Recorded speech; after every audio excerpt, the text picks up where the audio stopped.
अस्सलाम वालेकुम रहमतुल्लाहि व बरकातहू। कैसे हैं आप?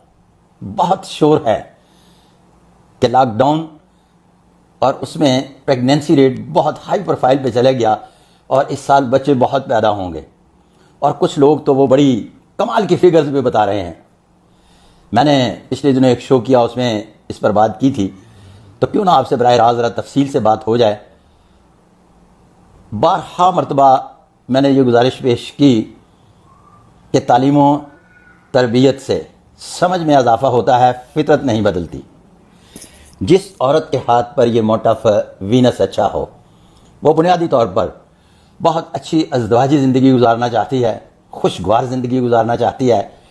गर्मियाँ हों या सर्दियाँ, लॉकडाउन हो या ना हो, इससे उसे कोई फ़र्क नहीं पड़ता।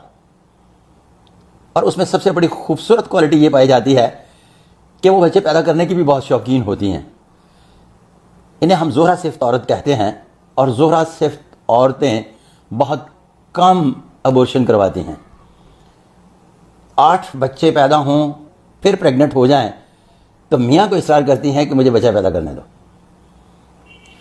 अगर ये मोटफ वीनस पिच का हुआ हो या मोटफ सेटन जो है ये बुनियादी तौर पर ज़्यादा उभरा हुआ हो या दूसरी सूरत में मोटफ मून एबनॉर्मल हो, तो ऐसे औरतें बुनियादी तौर पर मर्दम बेजार होती हैं। इसका मतलब है कि लॉकडाउन हो या ना हो, इससे क्या फ़र्क पड़ता है। वो लॉकडाउन से पहले भी मर्दम बेजार थी और लॉकडाउन के बाद भी मर्दम बेजार हैं। तो ये तो एक बुनियादी सा असूल है जिसकी बुनियाद पर यह कहा जा सकता है कि कोई भी जितने ये दावेदार हैं कि लॉकडाउन में प्रेगनेंसी रेट बहुत ज़्यादा हो गया, खुदा का खौफ करो यार, किस चक्कर में, किन अकाइयों दहाइयों के चक्कर में पड़े हुए हो। बाकायदगी से अगर कोई शख्स फैक्ट्स एंड फिगर के साथ ये साबित कर दे तो मैं बहुत कुछ तो नहीं कह सकता, ये कहूँगा कि ये फ़न दशनासी जो है बहुत झूठ बोलती है, इसलिए कि मैंने किसी मर्दम बेजार औरत को कैसे भी हालात हों खुशगवार हालात में नहीं देखा।